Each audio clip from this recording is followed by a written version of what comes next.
వ్యక్తిత్వ వికాసాన్ని కోరుకునే మిత్రమా, ఒక్కసారి విను. ప్రపంచపు శబ్దాన్ని వినకు. నీలో నిరంతరం పరుగులు తీస్తున్న ఆలోచనలను కూడా వినకు. నీ పుట్టుకకు ముందు నుంచి నీ జీవితంలోని ప్రతి క్షణంలోనూ నిశ్శబ్దంగా నీతో మాట్లాడుతున్న ఆ అంతరస్వరాన్ని విను. ప్రతి మనిషి జీవితంలో ఒక దశ వస్తుంది. తాను సాధించాలనుకున్నది సాధించలేకపోయినప్పుడు, తాను నమ్మిన వారు దూరమైనప్పుడు, ఎన్నో ప్రయత్నాలు విఫలమైనప్పుడు, తన మీద తనకే నమ్మకం తగ్గినప్పుడు ఒక ప్రశ్న మనసులో మెల్లగా మేల్కొంటుంది. అదేంటంటే, నేను నిజంగా ఎవరు? నా జీవితం ఇంతటితోనే ముగిసిపోవాలా? ఆ ప్రశ్నే నీ జీవితంలోని గొప్ప మలుపు కావచ్చు. నీవు ప్రపంచం దృష్టిలో ఓడిపోయి ఉండవచ్చు. నీకు ఉద్యోగంలో విజయం రాకపోయి ఉండవచ్చు. నీ కలలు ఇంకా నెరవేరకపోయి ఉండవచ్చు. ఇతరులతో పోల్చుకున్నప్పుడు నీవు సాధారణంగా కనిపించవచ్చు. కానీ ఒక విషయం గుర్తుంచుకో, నీ వైఫల్యం నీ అసలు స్వరూపం కాదు. అది నీ జీవితంలోని ఒక అనుభవం మాత్రమే. నీవు విఫలమైన వ్యక్తివి కావు. నీవు ఒక వైఫల్యాన్ని అనుభవించిన వ్యక్తివి. నీ పేరు మారింది, నీ శరీరం మారింది, నీ ఆలోచనలు మారాయి, నీ భావాలు మారాయి, నీ వృత్తి మారింది, నీ సంబంధాలు మారాయి. బాల్యంలో ఉన్న నీవు ఇప్పుడు లేవు. అయినప్పటికీ నేను అనే అనుభూతి మాత్రం కొనసాగుతూనే ఉంది. ఆ మారని నేను ఎవరు? ఇదే ఈ వీడియో యొక్క మొదటి ప్రశ్న. ఆదిశంకరాచార్యుల అద్వైత వేదాంతం మనల్ని ఈ ప్రశ్నకు అత్యంత లోతైన సమాధానం వైపు తీసుకువెళుతుంది. ఆత్మే బ్రహ్మం. నీలో ఉన్న ఆత్మ సమస్త విశ్వానికి ఆధారమైన బ్రహ్మం వేరు కావు. నీవు విశ్వంలో ఒక చిన్న భాగం మాత్రమే కాదని, నీ నిజమైన స్వరూపం విశ్వ చైతన్యంతో ఏకమై ఉందని అద్వైతం సూచిస్తుంది. ఇక్కడ నేను అంటే నీ అహంకారం కాదు. నేను గొప్పవాడిని, నేను ఇతరుల కంటే శక్తివంతుడిని అనే భావం కాదు. అది శుద్ధ చైతన్యం. నీ ఆలోచనలను, భావాలను, శరీరాన్ని, ప్రపంచాన్ని గమనిస్తున్న సాక్షి. ఒక్కసారి ఊహించు, విశ్వం పుట్టకముందు స్థలం ఎక్కడుంది? కాలం ఎక్కడుంది? ఇక్కడ, అక్కడ అనే విభజన ఎక్కడుంది? ముందు, తర్వాత అనే భావన ఎక్కడుంది? స్థలం లేని స్థితిలో దూరం ఉండదు. కాలం లేని స్థితిలో గతం, వర్తమానం, భవిష్యత్తు కూడా ఉండవు. అక్కడ మిగిలేది కేవలం ఉనికి. అద్వైత దృష్టిలో ఆ పరమ ఉనికినే బ్రహ్మం అంటారు.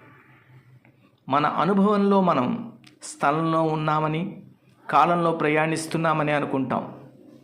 కానీ సినిమా తెరపై ఒక కథను చూస్తున్నప్పుడు తెర మాత్రం కథలోని కాలానికి లోబడదు. సినిమాలో సంవత్సరాలు గడిచిన తెర వృద్ధాప్యానికి లోను కాదు. పాత్రలు ఒక ప్రదేశం నుంచి మరొక ప్రదేశానికి ప్రయాణించిన తెర ఎక్కడికి ప్రయాణించదు. అలాగే స్థలం మరియు కాలం అనేవి అనుభవానికి సంబంధించిన పరిమాణాలు. చైతన్యం వాటిని గమనించే ఆధారం. ఒక పెన్ డ్రైవ్లో ఒక పూర్తి సినిమా ఉందని ఊహించు. ఆ పెన్ డ్రైవ్ను ఏ పరికరానికి అనుసంధానం చేయనప్పుడు సినిమా ఆడటం లేదు. కథలోని మొదటి సన్నివేశం, చివరి సన్నివేశం, పాత్రల ప్రయాణం, సంభాషణలు అన్నీ ఒకే డిజిటల్ స్టోరేజ్లో ఉన్నాయి. అక్కడ సినిమా అనుభవించే విధంగా ముందు, తర్వాత, ఇక్కడ, అక్కడ అనే భావనలు పనిచేయవు. పెన్ డ్రైవ్ను పరికరానికి అనుసంధానించి సినిమా ప్లే చేసినప్పుడు మాత్రమే కథ కాలంలో ప్రవహిస్తున్నట్టుగా కనిపిస్తుంది.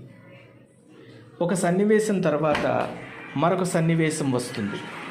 పాత్రలు ఒక ప్రదేశం నుండి మరొక ప్రదేశానికి వెళ్తాయి. మనకు కాలం, స్థలం, కదలిక అన్నీ అనుభవంలోకి వస్తాయి.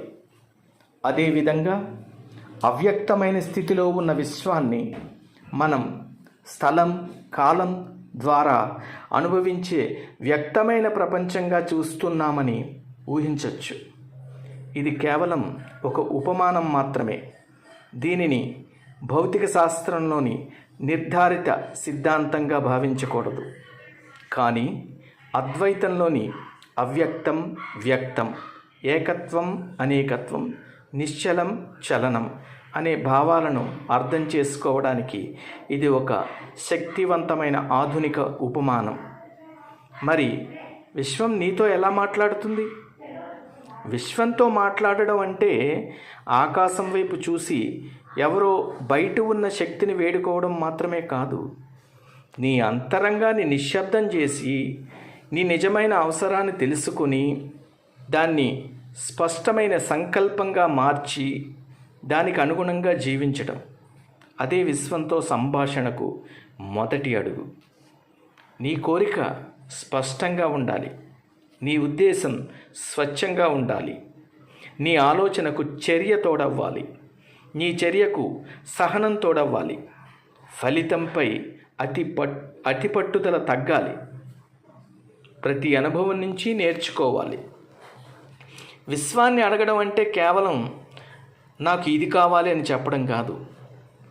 నేను ఏమి కావాలనుకుంటున్నాను, ఎందుకు కావాలనుకుంటున్నాను, దానికోసం నేను ఏమి చేయడానికి సిద్ధంగా ఉన్నాను, నేను మారడానికి సిద్ధంగా ఉన్నానా లేనా అని నిన్ను నువ్వే ప్రశ్నించుకోవటం.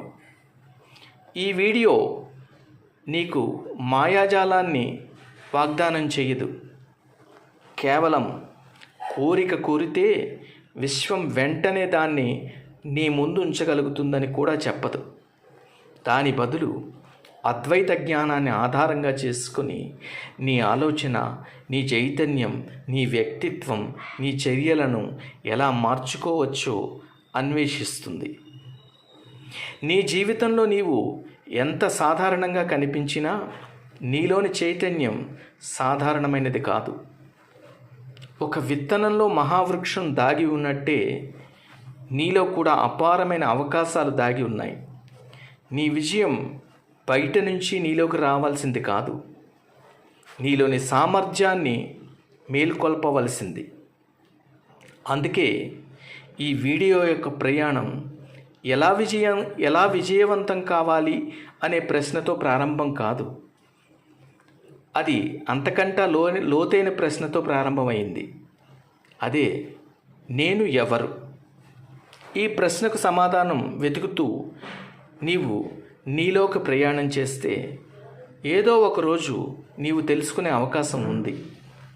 నీవు విశ్వంలో ఉన్న వ్యక్తి మాత్రమే కాదు, నీ అనుభవంలో విశ్వం ప్రత్యక్షమవుతున్న చైతన్యమే నీవు. ప్రపంచం నిన్ను చిన్నవాడిగా భావించినా నీవు నిన్ను చిన్నవాడిగా భావించాల్సిన అవసరం లేదు. నీ గతం నీ భవిష్యత్తును నిర్ణయించదు. నీ వైఫల్యం నీ సామర్థ్యానికి కొలమానం కాదు. నీ పరిస్థితులు నీ అసలు స్వరూపం కాదు. నీవు తెలుసుకున్న నేను కంటే నీవు ఇంకా తెలుసుకోని నేను చాలా విశాలమైనది.